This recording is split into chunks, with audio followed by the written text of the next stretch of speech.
And welcome in to Genesis Metro. Let's give it for the band, yes. One more time for leading us in worship.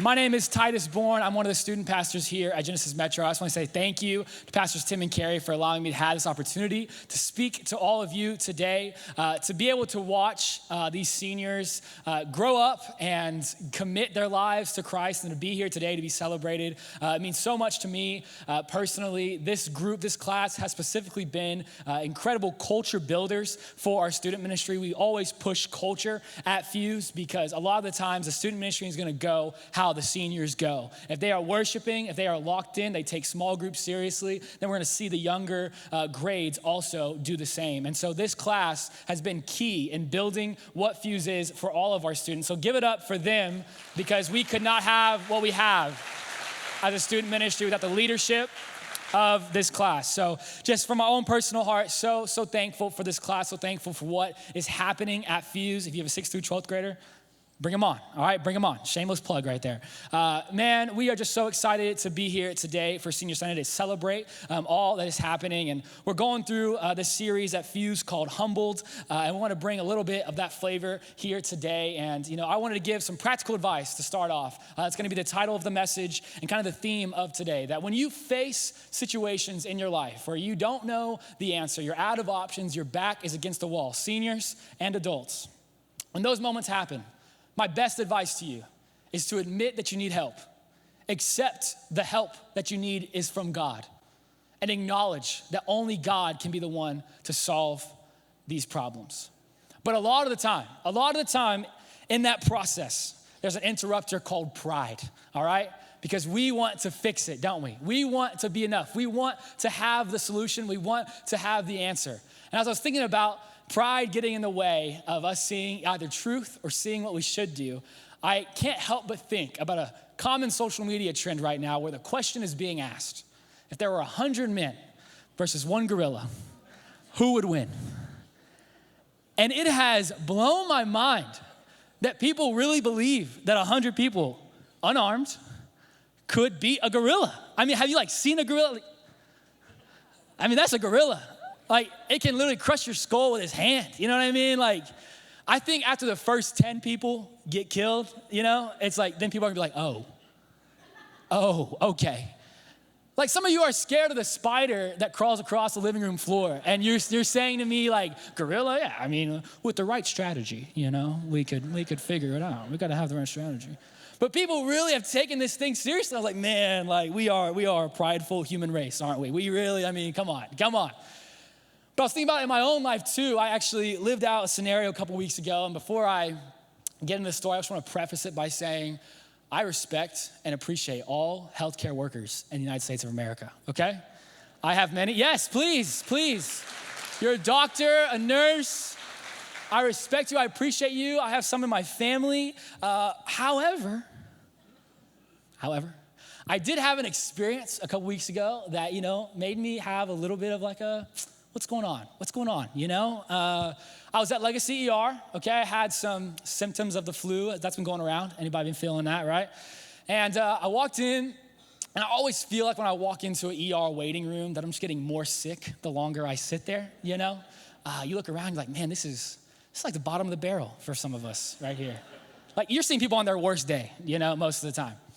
But, I'm waiting, and they finally, call my name back, and I get into a room, and, when you have the flu, you don't want to be anywhere except your bed, right? You're exhausted, you have a fever, and so there's always that time in between the doctor coming into the room and you waiting in the room where you don't really know what to do, Do you lay there? Do you sit up, kind of just have your eye on the door? If I'm laying down when they come in, I have to, get up, Is that weird? Is that awkward? But after I laid there for about an hour and a half, I wasn't thinking about that anymore. I was thinking, what is going on right now? I thought somebody called. There's a prank being played, a camera somewhere. How long will this idiot wait in this room before someone? So I put my head out, can someone just see me? Come check on me. And finally, this doctor comes in. I'm a little upset at this point. A little impatient. I'm like, hey man, can you just give me a Z-Pack and get me out of here? That's all I want. Just get me out of here. Write me a prescription, let me leave. And he proceeds to kind of I don't want to say big time because he is a doctor, but kind of big time me. Like, well, do you know that's what you need? Like, how do you know that? No, did you do some research? Oh, did you look it up on WebMD or something? And like proceeds to correct me, and I'm like, okay, man, well, just like, what do I have to do? He tells me what I have to do, and I'm like, okay. So he leaves, and then about 20 minutes go by, and this is where I ask myself one question. Do I have free will? Do I have free will in this moment? I think so. I think so. And I don't know if you've ever been at this point in the doctor's office where you're like considering, can I just walk out right now? Is that allowed? Like, am I breaking some kind of law by doing that? As a 22-year-old, sometimes you just don't know things about life, and that's the question you have to ask yourself. And I thought to myself, I was like, I don't think I have to pay for anything at this point, and I definitely haven't been like taught anything, given anything, right, written anything.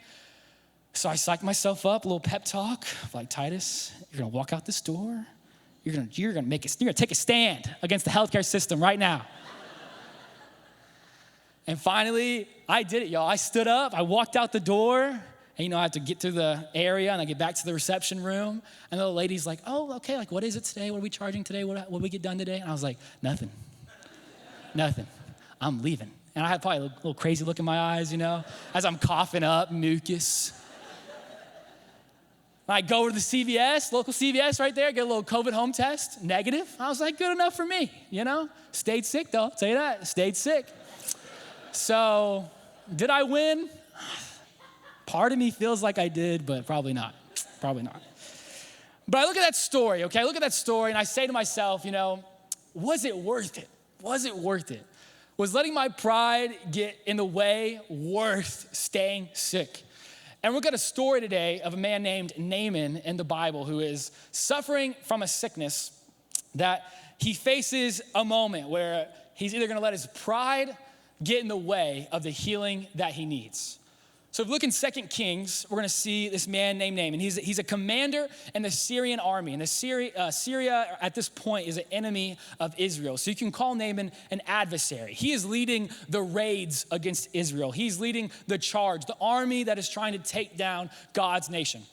But one day, Naaman is sitting in his home, and he has, his servants, and this is a lavish guy. He's living a lavish lifestyle. And he contracts a disease called leprosy, okay? Leprosy. And I was gonna show a picture of it, but it's quite graphic. So I didn't think it would be necessarily church appropriate.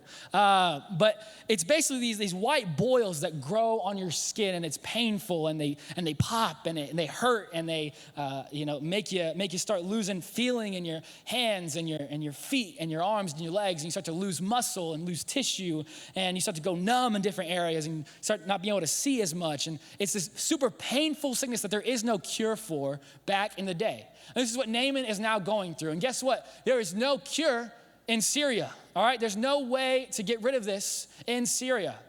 In the world at this time, there is not a known cure. But he hears about a man of God named Elisha in Israel. And he's told if he goes to Israel, goes to this man of God, that he will be able to find the healing he's looking for. So what does he do? Naturally, packs his things up, right? And heads to Elisha. And that's where we pick up in today's story. 2 Kings verses 9 through 11. Once he got there, it says Elisha sent a messenger to him saying, go and wash in the Jordan 7 times, and your flesh shall be restored and you shall be clean. Pretty simple, yeah? Pretty simple, everyone? But Naaman was angry and went away, saying, behold, I thought that he would surely come out to me and stand and call upon the name of the Lord his God and wave his hand over the place and cure the leper. He says, surely this can't be it, right? Surely it can't be that simple. I expected more. I expected better. I wanted him to come out and wave his hand over the area, right? See, I think if we look at Naaman's lifestyle and we ask ourselves the question, does Naaman's lifestyle shape his faith, or does his faith shape his lifestyle? Do we ever get so caught up in how our lifestyle works that we allow it to shape how our faith works?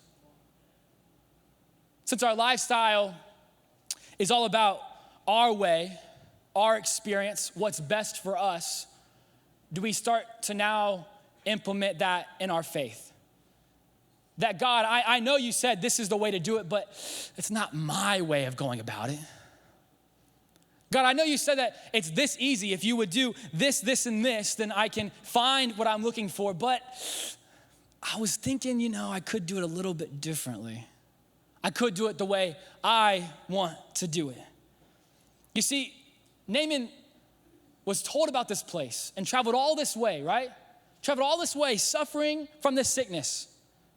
And yet when he's told the answer, he doesn't like how it's packaged.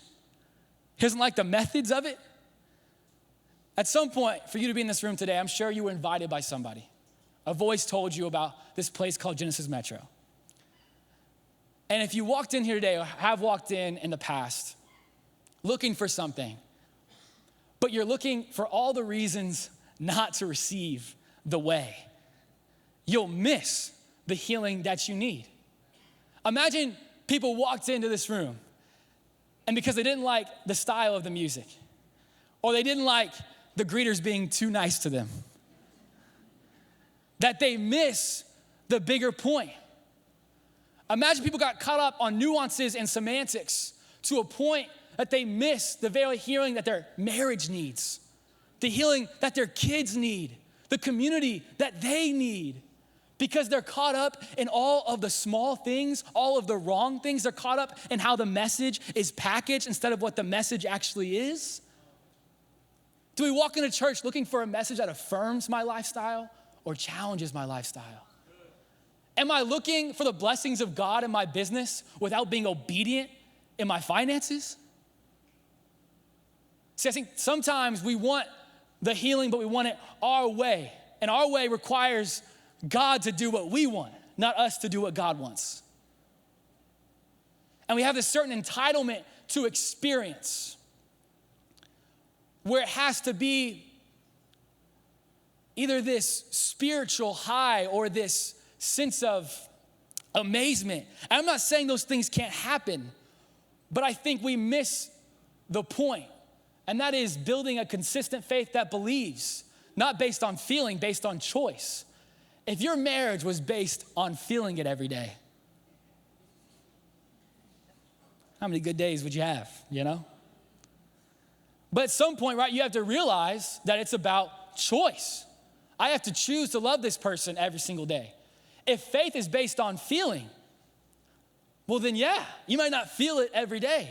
But faith is based on the belief and the choice that God is the only God and that he is the only answer to the problems that we have. So when we come into church, instead of measuring a church by, man, how good is that music? How good was that preacher? Was he funny enough? Was he too short? Was it too long?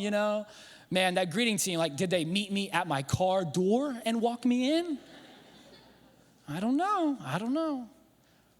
Or we come into church asking the question, am I finding what I need? Am I being fed the word of God? Am I growing in my faith? Is there a community here for my family, for my kids? Or are we too busy chasing that experience? Are we too busy getting caught up in how we would do it? And Naaman goes on to give more caveats to God. He continues, are not Abana and Pharpar, the rivers of Damascus, maybe Lake Tahoe, better than all the waters of Israel? Could I not have washed in them and be clean? God, I don't think you get it. I was by nicer rivers before I came here. So couldn't I just done it there? Well, it's more comfortable in my house to have church. Yeah, but what if you miss out on the community that's here, right? What if our lifestyle shaping our faith has led us to think that we should seek convenience instead of calling? What if our lifestyle has shaped our faith to a point where we are told that and believe that comfortability is more important than community? You see, I think when our lifestyle starts to shape how we see faith, how we approach church, we become entitled to experience and entitled to that convenience. as soon as it starts to get uncomfortable or push us to change or push us to go outside the comfortable walls we've built up, right? We start to push back. But you came looking for something, right? Did you come into church to not connect with people? Did you come into church to not worship? Did you come into church to not learn something? But yet when we are faced with doing that, our pride gets in the way. I've heard people say things like, oh, I just can't get connected here. But I watch those same people when the greeters and the connections team and our pastors are trying to talk to them, meet them. Oh, cold shoulder right there. It's like a swim move in football. They're like, boom, right past that handshake. And it's like, at what point do we say to ourselves, man, I have to let this pride go because I'm missing the point. I'm missing the healing that I need. Naaman is literally given the exact instructions to be free from this suffering, and yet his pride tells him, no, there's a better experience somewhere else. No, there's more convenient experience somewhere else. I'll tell you right now, if you keep chasing that experience and keep chasing that convenience, you will be chasing it for the rest of your life. And you get to the end and you realize you were chasing the wrong things. That you should have been chasing the exact thing God was offering. You see, we have to keep the most important thing the most important thing. Our souls being saved, our lives being changed. Are you coming to church and your faith is growing? Your family is flourishing. Your student comes to Fuse on Wednesday nights and they're finding this hope, and you can see the light change in them. See, I think when we approach church, we have to be measuring it by the right metrics. It can't be about all the superfluous things. It has to be about the most important thing. But if we look at the next part of this story, Naaman does not quite get it yet. He's still allowing his lifestyle to shape his faith. So after he complains about the waters of Israel, and waters of Israel, we're talking like Lake Louisville, y'all, okay? Like he's comparing Lake Tahoe to Lake Louisville, all right? So you can see his reasoning here, but incorrect heart, okay? And I love Lake Louisville, don't get me wrong. But it says in the next part of this verse, he turned and went away in a rage.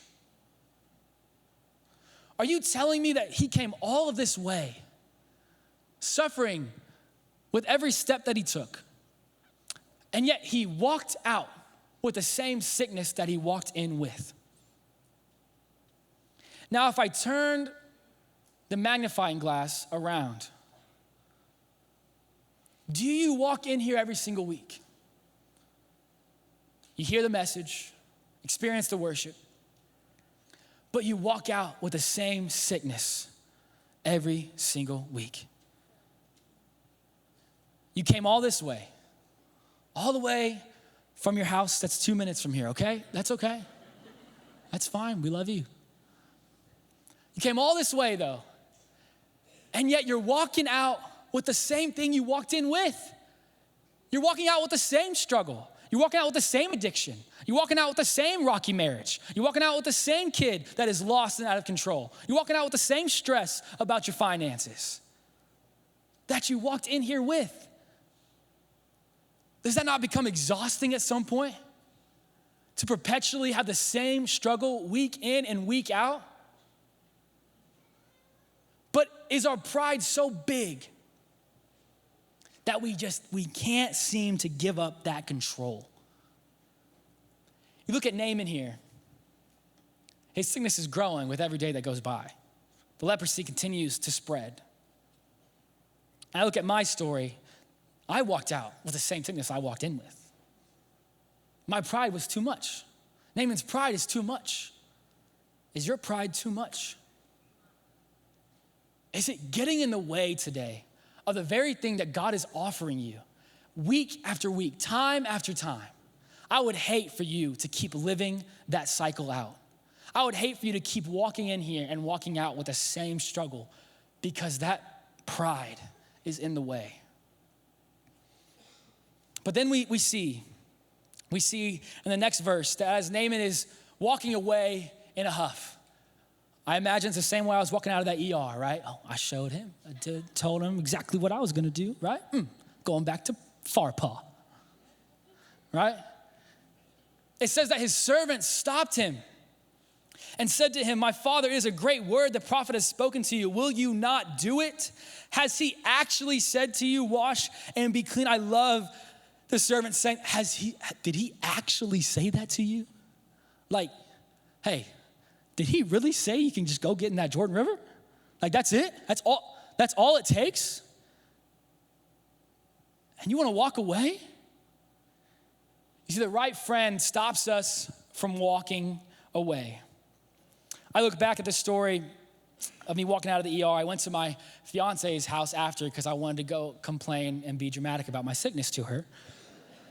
Something all of us men struggle with. It's our cross to carry. And she said to me, either stop complaining or go get some help. And I was like, that's not what I want to hear right now.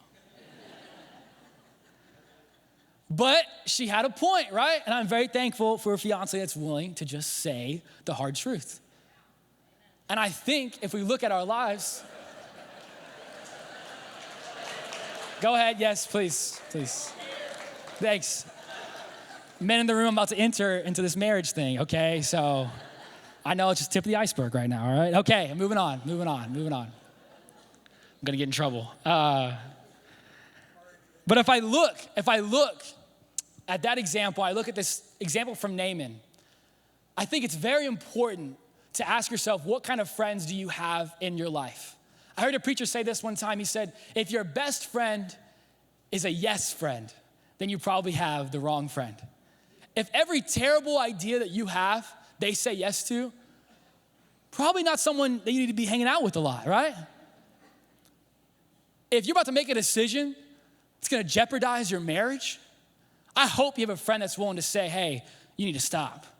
If you're about to go out on Saturday night knowing that you have church in the morning, I hope you have a friend in your life that says, stop. I don't know about you, but I want a friend like that. I want a friend that's willing to hold the line on truth, not care about whether it offends me, not care about whether it makes me uncomfortable, but that tells me the truth. That's the kind of friend that I'm looking for. A friend that is willing to say the hard things, that is willing to cut through my own pride and say, hey, you need to stop. You need to check yourself. You need to get back in alignment with the Lord. I hope you have friends in your life that you can confidently say, they are bringing me closer to God, not pulling me away from God. They are directing me back to the word of the Lord, not taking me away from the word of the Lord. Those are the kind of friends you should be looking for. And even as adults, we have to have this same mindset with all the friends that we have, as well as students. Because who your friends are going to shape your direction, are going to shape what is normal, are going to shape where you end up. And I would say, hold the line with who you let your kids hang out with. That if their friends are friends who are pushing them away from God, pushing them away from truth, well then there's a responsibility there, right? To set the tone, set the example for the kind of friend they should have in their life. But he says, has he not told you to wash and be clean? And so the very next verse, I love that sometimes the Bible kind of just skips, It's like, boom, next verse. Naaman went down to the river. And he went down to the river and dipped himself in 7 times in the Jordan, according to the word of the man of God. And his flesh was restored like the flesh of a little child, and he was clean. Let's just pause right there. Restored like the flesh of a little child, y'all. That's pretty good. That's better than Botox, all right, ladies? I mean, hey, PT told me to say that one, okay? That's his. That was my get back for the whole clapping earlier about the fiance stuff, all right? But completely restored. And then it says that he went back to Elisha and he told Elisha, behold, I know there is no God in all earth but in Israel. So my point to you today is let's go down to the river. That you have to stop fighting what God is providing. That you have to be willing to give up your way, give up your conveniences, give up your preferences, your entitlement, and willing to go down to the river. And not just one time did Naaman dip, not just 2 times. On the 3rd time, he probably starts to question, is this worth it? On the 4th time, nothing. On the 5th time, is anything gonna happen? On the 6th time, man, this is a dirty river. But on the 7th time, he comes up and is completely restored, completely clean. Some of us in here need to have a 7th time, need to let go of what we've been holding on to, need to stop coming into church, just checking off the box, but be willing to change. Go down to the river, accept this community, admit that you need help, and then we see he acknowledges that only God could do something so miraculous. I don't know what struggle you have going on. I don't know what addiction has plagued your past. I don't know what perpetual stress you are dealing with week after week, but if you would just go down to the river, we have a God that can deliver miracles after miracles after miracles.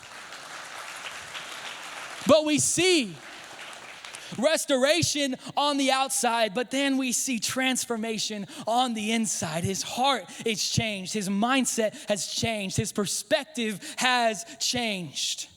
And I think if we can look at this picture of Naaman and relate it to how we look in today's world, all of us born with a sin problem, with a sin-sized gap between us and the Lord, that is yearning, begging to be restored, a heart that is waiting to be transformed by the word of the Lord, by belief in Jesus Christ. That offer, that opportunity that Naaman was given is given to you today. It's given to you today. Are you gonna let your pride get in the way of the healing that you've been so desperately searching for everywhere else? Are you willing to admit that you need God? Are you willing to accept his help today and admit that you can't fix it? You've tried everything else. And then are you willing to acknowledge that there is no other God like him? There is no other God like him in my finances, no other God like him in my marriage, no other God like him in how I run my household, no other God like him in my priorities, that his way is the only way. You have that decision today. You have that choice. And for my seniors in here, as you go off into the world, this will perpetually keep finding you. Problems that are too big, problems that are new. And I pray you don't forget this process to be the process that gets us back in alignment with God, that allows our pride to fall and him to rise in our lives. Let's pray.